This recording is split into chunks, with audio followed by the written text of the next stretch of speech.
Olá pessoal, estamos dando início agora a mais um programa Tudo a Ver, exclusivamente para você que fala língua portuguesa, você brasileiro, angolano, moçambicano, cabo-verdiano, todo mundo que ou fala português ou quer aprender português, porque tem muito inglês aí, tem muito alemão aí, não é, Anne? Que já falam português e quer se exercitar e assim, ouvindo a Record, se sente um pouquinho mais próximo, logicamente, da língua portuguesa. No programa de hoje vamos começar conversando sobre arquitetura. Eu estou recebendo aqui meu nobre amigo arquiteto Edson Yabiku. Isso. É isso? Yabiku. Yabiku. Yabiku. O Edson é brasileiro, não é isso? Está morando em Londres há muitos anos. Vai contar um pouquinho a história, não é isso? Dele dentro da Foster, que é a maior construtora que, não é isso? Aqui na Inglaterra, uma das maiores do mundo. Vamos começar do início, Edson. Você é arquiteto lá do Brasil. Primeiro, de onde você é, onde você fez a tua formação acadêmica? Conta um pouquinho da tua história, início de vida. Tá bom, Marcelo. Então, obrigado por me receber aqui. Então, eu sou de Maringá, Paraná. Paraná. É. Então, de Maringá... Eu fui a Curitiba, estudei arquitetura e urbanismo na Universidade Federal do Paraná. E de lá que eu fui ao Japão. Bom, antes de ir para o Japão, isso? Tá bom. Esse teu gosto, esse teu início, o porquê fazer arquitetura? Certo. Já era uma coisa, tem algum familiar que tinha escritório? Como é que veio o gosto pela arquitetura? A minha inspiração é o meu irmão. Meu irmão mais velho, o Wilson, ele é engenheiro civil, só que ele é mais arquiteto do que engenheiro. O lado artístico dele Isso. E desde os 14 anos, né, que eu frequentava o escritório dele, e ele me ensinou a desenhar perspectivas, né, os desenhos básicos, e isso me inspirou muito. Ainda numa época que não existiam os AutoCADs, né? Isso era tudo na mão mesmo. Ponto de fuga. Lápis 6B, fazendo ali régua paralela, régua T. Então, bom, depois de fazer arquitetura, não é isso? Você se formou em arquitetura e já estava trabalhando num escritório em Curitiba mesmo? Isso, nós, juntamente com amigos e colegas, eu montei um escritório, nós fizemos projetos e também trabalhei com o Wilson, meu irmão. Isso foi por um ano. Nós tínhamos muitos projetos pequenos, né, mas... em Curitiba? Em Maringá e Curitiba, no Paraná. No Paraná em geral. Depois, não é isso? Você me contava ali que um ano depois de formado toca o telefone. Pois é. Conta então. Pois é. Então, eu sempre tive vontade de conhecer o Japão. Tá, porque os meus avós eram japoneses, então tem toda a tradição e eu queria muito conhecer. Só que eu não falava japonês, então eu estava tentando de todas as maneiras, né, conseguir alguma coisa, testes de instituições públicas, mas nunca conseguia nada. Aí um dia o telefone realmente tocou com um convite para trabalhar por um ano numa construtora japonesa e eu aceitei na hora, né? Mas esse convite veio do consulado ou veio de algum amigo que já estava no Japão? De onde veio esse convite? Um amigo do amigo do amigo. Do amigo te chamou já para trabalhar, de certa forma, na tua área. Isso é muito bom, você sair do país para trabalhar no... Então juntaram-se aí dois sonhos, não é isso? Dois sonhos. Primeiro, conhecer o Japão segundo, de trabalhar na construção. Trabalhar na área, isso. Né? Você foi para o Japão, tinha quantos anos isso? Eu tinha 24. 24 anos. Isso. Solteiro, foi para o Japão? Solteiro, fui com a Sônia, minha namorada naquela época. Na época. Isso, nós fomos juntos, né? A ideia era ficar um ano, aprender alguma coisa e voltar. Sim. E um ano virou dois viraram 8. 8 anos no Japão? Isso. Então ali nasceram os filhos? Nós nos casamos, os filhos, o Guilherme e o Thiago, nasceram lá. Então vocês se casaram no Japão? Foram os brasileiros todos lá, a família, para o teu casamento? O pai da Sônia foi, né, os irmãos dela já estavam lá, então metade da família foi, sim. Mas a Sônia também tem ascendência japonesa? Tem. Perfeito. Já nascida no Brasil, né? Isso até o nome Sônia. Claro. Bom, 8 anos no Japão, você chegou à conclusão de que estava bom de Japão ou um outro convite apareceu? Então, durante esse período eu trabalhei com construtoras grandes e finalmente eu fui convidado a entrar no escritório da Foster Partners, que é um escritório de arquitetura daqui de Londres. Então agora faz um resumozinho do que é a Foster, não só aqui em Londres, mas no mundo inteiro, né? Citando alguns dos grandes projetos, a gente já vai mostrar um clipezinho, mas conta um pouquinho da história da Foster. Tá bom. Então, Marcelo, Foster ela sempre foi um nome muito importante na arquitetura, na Norman Foster. E ele começou o escritório há 40 anos, começou com 4 associados, né? Ele, a esposa e outros, né? E são 40 anos de trabalho. O escritório cresceu muito, hoje nós temos 1000 funcionários, aproximadamente 1000 funcionários, dedicados exclusivamente à arquitetura. Então, nós trabalhamos sempre com os engenheiros principais em outras regiões, em outros escritórios. Então, o nosso escritório é somente focado à arquitetura. Bom, vou pedir uma pausa aqui para o Edson. Tá. Vamos mostrar rapidamente para você um videozinho sobre alguns dos projetos grandiosos que a Foster tem pelo mundo inteiro, só para você situar um pouco com quem a gente está falando aqui, que esse cara é responsável por uma das grandes equipes dentro da Foster. Roda o vídeo aí para você conhecer um pouquinho o que é o tamanho da Foster. Roda o vídeo.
Você conheceu aí um pouquinho do que é a Foster. Ô Edson, dentro dessas grandes obras, né, isso que a gente até viu agora há pouco, você tem aí um estádio em Barcelona maravilhoso, você tem, aqui em Londres, você tem o Wembley.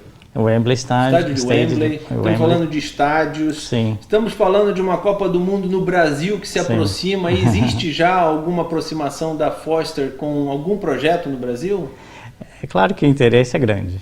Tá? O interesse em trabalhar em qualquer Copa do Mundo, em qualquer Olimpíadas, né? É sempre um sonho de qualquer arquiteto, qualquer engenheiro, não? Nós estamos tentando, sim. Tá? Fazer esses contatos iniciais, não é isso? Para já projetar a coisa, porque a gente conversava antes, né? Não basta simplesmente construir ou projetar o estádio, colocou o estádio ali e deixa para lá, né? Você tem toda a ideia da Foster é até uma coisa de unificar com o ambiente, com a vivência dos povos lá. O importante, eu acho que um aspecto importante que nós sempre consideramos é essa integração de qualquer produto, de qualquer edifício com a malha urbana. Olha, esse daqui, por exemplo, esse é um projeto de... Nova York. Nova York é o projeto onde vai ser construído um grande prédio ali perto de onde existiam as Torres Gêmeas. Isso é parte do Ground Zero, né? Então é uma obra histórica, uma obra já está importante. Está em construção. Você falava também dos grandes projetos na Ásia, né? Durante todo o período em que você esteve no Japão, os grandes projetos da Ásia, você deve ter participado de todos eles. Não é isso? Conta um pouquinho desse boom arquitetônico, é isso, com a Ásia. É interessante, né? Um aspecto da economia que dá um impacto na arquitetura, né? Um dia os Estados Unidos cresceu, todos os edifícios altos, edificações grandes eram americanos. De repente foi para a Ásia, né? E foi bem nessa época que eu estive lá, Então eu tive a oportunidade de trabalhar com edificações grandes, né? Começando com Dubai, não é isso? Foi o boom, né, inicial ali. Depois da Ásia, depois da... Se mexeu até o Oriente Médio. Pois né? o Dubai, então o Oriente Médio foi antes da Ásia? Foi depois. Foi depois. A Ásia foi o quê? Foram grandes projetos na China, principalmente? A China, por exemplo, juntamente com a Olimpíada, nós desenhamos então o aeroporto de Beijing. Que parece que uma das maiores obras, né? Eu entendo que é uma das maiores obras em tamanho, né? Do mundo, no momento, né? E a gente falava agora, e o boom atual? Onde é que está? Onde é que estão os grandes projetos hoje em andamento? Bom, eu acredito que países emergentes como a Índia, a Rússia até então, né? E o Brasil, né? Está se desenvolvendo muito. Você falava do projeto onde existiam os mercados, isso é na Índia, não é? Não, esse aí é em Abu Dhabi. Abu Dhabi. Abu Dhabi. Conta um pouquinho, né, da ideia do projeto se envolver com o hábito, não é isso, da população. Então, o projeto se chama Central Market, tá? E o nome é porque naquele local, antigamente, é onde Abu Dhabi nasceu. É onde se cruzavam as ruas e o mercado cresceu naquela região. O mercado popular, O mercado popular, uma feira, né? Então, é o Central Market, é o mercado central. Certo. E a ideia foi desenvolver um projeto de estatura, de tamanho razoável, para que se trouxesse de volta aquela cultura do Central Market. Então, apesar de ter 3 torres, né, de residência, hotéis e escritórios, a base do terreno é dedicada ao shopping center, que é o market. Como se continuasse ainda o mercado como anterior, não é isso? Isso. Uma coisa interessante do escritório é buscar dentro do coração do local o que é importante e trazer isso e implementar isso numa arquitetura contemporânea. Então, não é uma cópia do antigo, é uma cópia das tradições antigas. Então, é o uso da luz, o uso do sombreamento, das texturas, do espaço, é um espaço estreito, né, os corredores estreitos, né? Principalmente na área do souk, que é o bazar, né? A ideia principal é que as pessoas se percam. Perfeito. Né? E assim que funciona uma cidade antiga, a Medina, né? E é isso que é interessante. Então, como é que você, Edson, como é que você trouxe toda essa coisa ainda do desenho à mão livre, lá da arquitetura, né, lá do início da tua carreira, para depois adequar isso aos mega projetos? Sempre existe ainda ali o toque do artista à mão livre, né? Você contava para mim, né, isso antes, que no escritório hoje, a equipe que você coordena ainda tem ali umas aulas de perspectiva que você dá ali desenhando, né? Como é que é essa coisa hoje que está tudo computadorizado e Sim. você traz ali ainda o talento de quem teve uma base de perspectiva com ponto de fuga, não é isso que a gente conversava antes? Bom, o lápis é uma ferramenta, né, da nossa geração, né, da minha geração pelo menos, né? Eu me considero um dinossauro aqui, mas eu acredito realmente que desenho com a mão é importante. O escritório acredita nisso, tá? Todos os desenhos, todos os projetos, não importa quanto, da ideia, um croquisinho inicial e depois essa é a base. Então quem realmente tem o domínio de desenho à mão livre tem uma vantagem, porque tem aquela integração, tá? Colocar no papel um pensamento rápido, tá? E isso vai ser discutido com o cliente. E depois, então, vai ser desenhado o computador. Então, o computador é uma outra ferramenta, né? O computador é ferramenta, né? Mas, na verdade, a ideia é que a ideia e a verbalização da ideia, muitas vezes, num croquis ou num desenho, ela é muito mais nítida para quem está ouvindo, né? Porque a ideia de quem a forma é mais fácil, né? Certo. Eu estou com pensamento, eu tenho que explicar isso de alguma forma, né? Agora, o computador é uma ferramenta muito importante, né? Então, não se pode separar as duas coisas. Nós não podemos polarizar, tem que trabalhar junto. Na verdade, trabalhar junto. Então, o projeto aqui, por exemplo, do Swiss Re, que é o famoso Gherkin, aqui de Londres, né? Com aquele formato meio arredondado, sem o computador não dá para fazer, né? Aquilo ali é o projeto da Foster. É o projeto da Foster também. Bacana. Bom, a gente vai falar daqui a pouquinho, mas vamos fazer um rápido intervalo, mas o papo com o Edson continua, porque a gente vai falar, vai querer saber dele agora, depois dessa vinda para Londres. O que tirou do Japão e o trouxe para Londres? Daqui a pouquinho, não sai daí, Tudo a Ver volta já já. Já estamos de volta com o Tudo a Ver, batendo um papo interessante aqui. Estou batendo um papo com o Edson Yabiko. Pega certinho. Tem que ler aqui porque o Yabiko é uma ascendência japonesa, ele tem avós japoneses. Edson, depois dos 8 anos no Japão, isso. Você veio para Londres, que inclusive é a sede, não é isso? Principal da Foster. Como é que foi essa transferência para cá, principalmente de hábitos? Né? Você saiu do Brasil e foi para o Japão, do Japão veio para Londres. Por que essa transferência para cá? Foi um pedido teu? Foi uma exigência, foi uma necessidade da empresa? Conta pra gente. Então, nos 3 primeiros anos do Japão, eu trabalhei numa construtora. Aí eu entrei no escritório da Foster & Partners em Tóquio. Então é um escritório pequeno que tocava as obras locais. Perfeito. Aí depois de um tempo as obras foram completadas e eu fui convidado a então vir para cá. Na verdade, você vai para onde tem obras em andamento. Isso, é assim que funciona. Porque o acompanhamento da Foster não é só o projeto, entregou o projeto, você está livre. Não, vai até o acabamento até o final. Não é isso? Isso.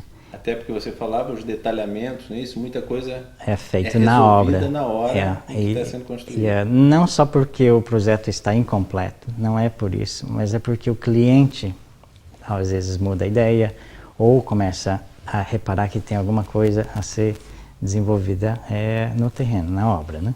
Então, é assim que a gente trabalha. Nós sempre temos arquitetos trabalhando na obra até o final. No caso de clientes estatais, não é isso? Por exemplo, você vai construir um estádio, você vai construir um palácio, não é isso? Como você falava de Berlim agora. Você tem o acompanhamento. Quem é do estado que acompanha? Também são arquitetos, também são engenheiros? Quem é que faz esse acompanhamento da obra junto à construtora, junto ao escritório de arquitetura? Bom, se é uma obra estatal, com certeza o estado, então, eu acredito que eles contratariam engenheiros ou project managers encarregados a acompanhar a obra. Como é que você, Edson, hoje vê, você tem na arquitetura 22 anos, é isso? Por aí. Praticamente. Isso. Isso já depois de formado. Como é que você vê hoje a necessidade e a importância da arquitetura no caos urbano que a gente vive aí nas grandes cidades? Eu acho que é muito importante, arquitetura e urbanismo. Urbanismo, Então, uma coisa que o Norman Foster sempre fala é que o edifício, a edificação é uma parte da solução ou do problema. Mas a parte maior, que seria então o iceberg, tá? Se você vê a parte de cima, são os edifícios, a parte de baixo é a infraestrutura. Então, a urbanização é uma coisa super importante. Então, eu acho que em 20 anos nós precisaríamos de ter mais praticamente 20 cidades, o dobro das cidades europeias. Seriam mais não sei quantos milhões ou bilhões de pessoas vindo para as cidades. Onde que essas pessoas morariam? Perfeito. Como o transporte, como é que vai funcionar? Então todo esse estudo tem que ser muito integrado entre a arquitetura e a cidade, entre o urbanismo, né? Pela tua experiência com arquitetura, com urbanismo, né, nos grandes projetos pelo mundo, o que você acha que seria uma solução interessante ou uma maneira de pensar interessante para o Brasil? É isso? Você veio do Brasil, conhece todos os problemas do Brasil. O Brasil ficou muito tempo com crescimentos desordenados. É isso?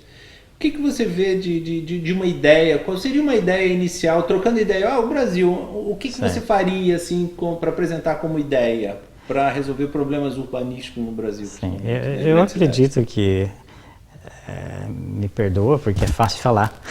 Sim. Claro que os problemas são muito difíceis, né? muito complexos. Mas de uma maneira bem simples, se você olhar o projeto ou o trabalho de Jaime Lerner, que foi meu professor em Curitiba, é simples.